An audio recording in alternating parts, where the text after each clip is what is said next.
Chers élèves, bonjour. Aujourd'hui, premier épisode sur les angles.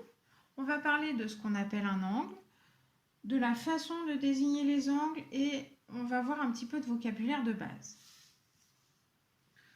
Pour parler d'une façon qui n'est pas du tout mathématique, quand on parle d'un angle entre deux droites, on parle de comment elles sont penchées l'une par rapport à l'autre. Sur ce document-là, on voit bien la différence entre les différentes figures.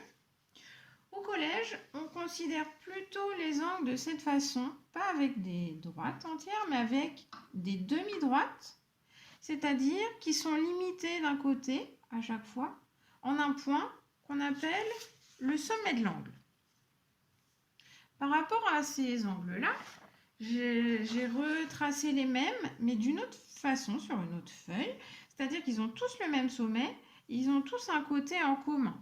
Alors j'ai dit les mêmes angles. En géométrie, quand on dit les mêmes angles, on veut dire la même mesure. Donc j'ai préparé des petits gabarits et je vais te faire voir que à chaque fois c'est bien la même mesure sur cette feuille-ci et sur cette feuille-là. Voilà pour l'angle vert.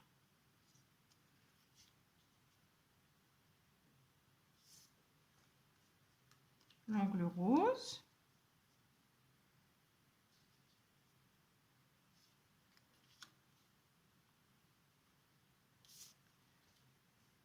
Le bleu.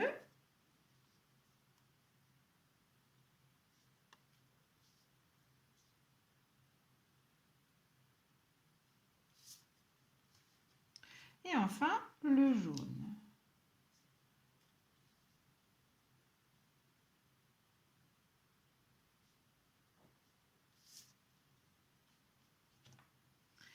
Eh bien, pour visualiser un angle, en fait, on peut imaginer un éventail dont la pointe est fixée sur le sommet de l'angle et dont un côté est fixé sur un côté de l'angle. Et cet éventail, eh bien, je vais l'ouvrir au fur et à mesure. Il va me permettre de visualiser les différents angles. Là, par exemple, il permet de visualiser l'angle vert, puis le rose, puis le bleu, puis le jaune. Et plus la partie ouverte de l'éventail est grande, ça veut dire que plus la mesure de l'angle est grande. Je peux même visualiser un angle qui est encore plus grand que le jaune. Et c'est là qu'on comprend bien qu'en fait, la taille d'un angle n'a rien à voir avec la longueur de ses côtés. Par exemple, sur cette feuille-là, les tracés des côtés sont beaucoup moins longs sur cette feuille-là. Et pourtant, j'ai bien fait voir tout à l'heure avec les gabarits qu'on avait exactement la même mesure d'angle. Donc c'est pour ça qu'en fait, on considère que les côtés d'un angle sont des demi-droites, c'est-à-dire illimités d'un certain côté, et donc impossible à mesurer, tout simplement parce que cette mesure n'a pas d'importance. Ce qui compte, c'est l'ouverture de l'éventail. Pour indiquer un angle sur une figure, on trace un petit arc de cercle, voilà, qui joue un petit peu le rôle de l'éventail. Bon, alors jusqu'à présent, pour indiquer un angle, je montrais à chaque fois où j'indiquais la couleur, le rose, le jaune. J'aurais pu leur donner un numéro aussi. J'aurais pu dire le premier, le deuxième, le troisième, etc. C'est facile parce que là, ils sont isolés. En géométrie, c'est pas ce qu'on fait. Pour parler d'un angle, pour dire son nom, on utilise des noms de points. Il nous faut 3 noms de points.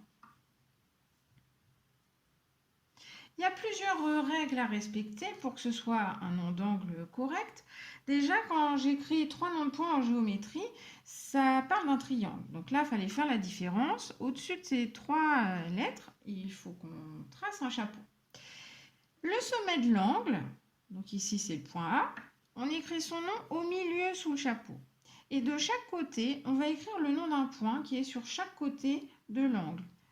Ici, j'ai un côté de l'angle qui passe par N, donc je peux écrire le nom du point N. L'autre côté de l'angle passe par G. Donc voilà un nom pour mon angle, NAG. Évidemment, j'aurais pu dire ça dans l'autre sens. Toujours au milieu, le sommet. J'aurais pu commencer par dire que ça passe par G. Et ensuite que l'autre côté passe par N. Si j'ai un autre point sur la figure, par exemple ici le point L n'est pas du tout sur un des côtés de l'angle, donc son nom ne peut pas intervenir dans le nom de l'angle. Par contre, si j'ai un autre point, par exemple ici le point E, il est bien sur un des deux côtés de l'angle, donc je peux l'utiliser pour nommer mon angle, avec toujours le point A qui indique au milieu comme sommet, un côté qui passe par N, et l'autre côté, au lieu de dire qu'il passe par G, je peux dire qu'il passe par E. Bien sûr, je peux donner le nom dans l'autre sens, toujours A au milieu, E d'abord, N ensuite. Donc cet angle que j'ai représenté ici, il a 4 noms possibles.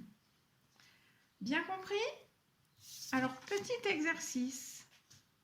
Trouve le nom des deux angles qui sont indiqués sur cette figure. Mets la vidéo en pause pour avoir le temps de les écrire avant que je donne les réponses. Ça y est, tu as écrit les noms des angles? Voici les réponses. Celui-ci, son sommet s'appelle N. Un de ses côtés passe par E, l'autre côté passe par L. Mais il a un autre nom possible dans l'autre sens. L, N, E. Celui-là, son sommet s'appelle G. Un des côtés passe par E, l'autre côté passe par S. Et bien sûr, je peux l'écrire aussi dans l'autre sens. S, G, E. Enfin, pour terminer, un petit peu de vocabulaire de base sur les angles. Voici ce qu'on appelle un angle nul. Ça, tu connais déjà, hein?